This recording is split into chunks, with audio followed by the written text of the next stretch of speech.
Historically, chemists designed the periodic table to function as a rigid predictive map, where vertical columns dictate strict behavioral rules. The foundational rule is that elements grouped in the same column act like blood relatives, sharing highly similar physical and chemical properties. Group 13 occupies a specific geographic location on this map. It sits right on the boundary line, bridging the gap between the metals on the left and the nonmetals on the right.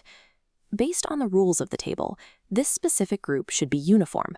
In reality, it presents a massive chemical contradiction. The group does share a precise chemical unifier. Every single member possesses exactly 3 valence electrons, which leads to a common +3 oxidation state across the board.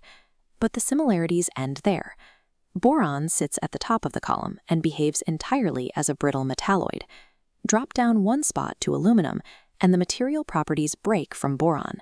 Aluminum is a lightweight, highly structural metal, strong enough to form the frames of buildings we hoist into the sky. Move to gallium, and the physical properties change again. It forms a soft metal with unique conductive traits that give it a specialized role in manufacturing modern semiconductor technology. Atoms with the exact same defining chemical blueprint manage to create radically different physical realities in the real world. This schematic of a group 13 atom shows a distinct outer ring with 3 isolated dots. These valence electrons dictate how the atom binds. When interacting, it uses these 3 to form connections, creating a uniform +3 oxidation state.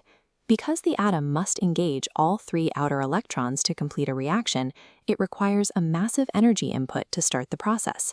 This is why most members of this family only show their true reactivity when temperatures get very high. From top to bottom, whether it is boron or gallium, this subatomic arrangement is identical for every single member of the family.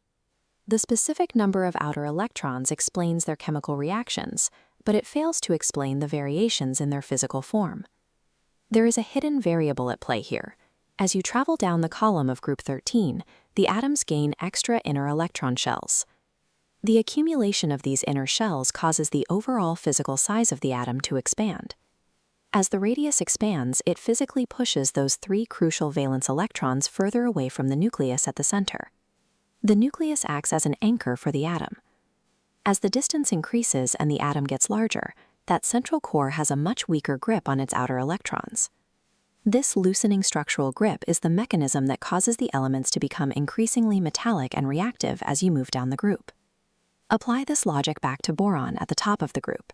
Its tiny physical size allows the nucleus to hold its electrons tightly, keeping the material rigid as a metalloid. Step down to aluminum. Its larger size crosses the threshold into true metallic behavior, loosening the grip just enough to allow the material to be shaped into these massive rolls of sheet material. Step further down to gallium. Its larger atomic size changes how the nucleus holds its charge, creating the specific conductivity needed to build microchips. By the time we reach indium, thallium, and nihonium at the bottom of the column, the atoms have swelled in size. They represent the maximum metallic nature and reactivity for the entire family.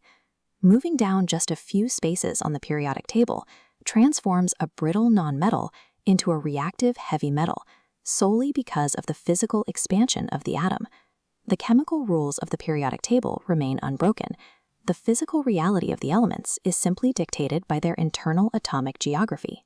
As those atomic dimensions grow, the shifting physical properties of group 13 bridge the divide between nonmetals and metals.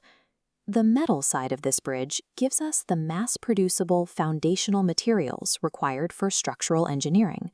The metalloid side provides the microscopic, specialized materials required for global digital infrastructure.